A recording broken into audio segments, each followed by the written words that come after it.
That issue of People hits newsstands on Friday.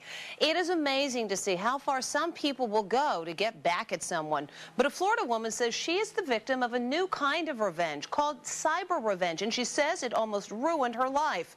Well, now she's fighting back. Matt Mahar with our Inside Edition investigation. This is Debbie Blasberg. Debbie Blasberg has been selling real estate in South Florida for the past 10 years. Make a formal dining room over here. She says her successful career turned into a nightmare after she sold this $800,000 home. Out of nowhere, she started receiving strange phone calls at all hours. Hey, Debbie, how are you? I'm calling about your ad. My phone rang. Somebody said he was calling. He asked if it was Debbie. I'm calling about your ad. But these weren't real estate ads, and Debbie hadn't posted them. They were explicit internet postings offering sex for money. The ads had Debbie's real name and telephone numbers, but the women in the provocative poses were not Debbie. I was in tears. He said, "You need to help me. Please tell me where you found this ad." The caller finally told her the ads were posted on the popular internet site Craigslist. At Debbie's request, Craigslist took down the ads, but almost immediately others popped up. A total of 26 ads placed over a 6-week period. The calls from men looking for sex just kept coming. To her office, cell phone, even her home. Hello? I saw your ad on Craigslist, and I was wondering if you were available this evening. Hi, my name is Mike. I'm calling for Debbie. Hey, got your number from the list. Just want to know if you were available. Debbie says she received more than 700 calls. Even her 11-year-old daughter was being propositioned when she would answer the phone.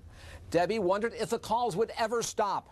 It was all taking a huge toll on her and her family. I was on the verge of a nervous breakdown. I couldn't work for probably 3 months. To find out who was behind the ads, Debbie hired Florida attorney Leah Mayerson and private investigator Robert Crispin, a former detective and DEA agent. This is a coward's act to sit behind a computer and engage in this type of conduct. After a lot of digging and with the help of Craigslist, they say they traced computer records that indicate the ads were posted by this man, Dean Eisenberg.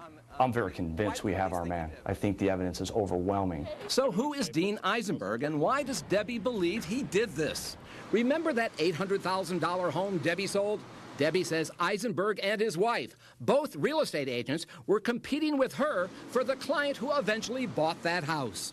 Eisenberg was once a friend and co-worker and now works for a competing real estate company where he was once voted Agent of the Year. Whoever had to be doing this was a really, really sick individual. And I didn't really know anybody who could be that sick to do it. And the sad part is this person had been a friend of mine for over 20 years. The information was turned over to the Miami-Dade police, who are conducting their own investigation and have already executed a search warrant of Eisenberg's home and confiscated several computers. We caught up with Dean Eisenberg as he was leaving a Miami-Dade police office. Mr. Eisenberg, Matt Mahar with Inside Edition. Could I talk to you, please? No, not right now. Did you post those sexually explicit ads about Debbie? No. Why did the police think you did? Why did they search your house for your computers? I'm not sure, man. I'm sorry? I'm not sure, man. Well, how do you explain the fact that so many of those messages came back to your addresses? I'm not sure, sir.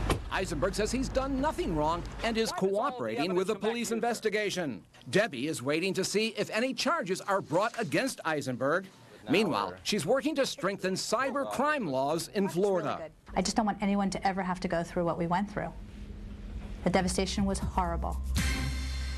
And today, Debbie Blasberg filed a lawsuit against Dean Eisenberg and his wife, accusing them of defamation and cyberstalking. A lawyer for the Eisenbergs had no comment on the lawsuit, but says Mrs. Eisenberg is not a target of the police investigation.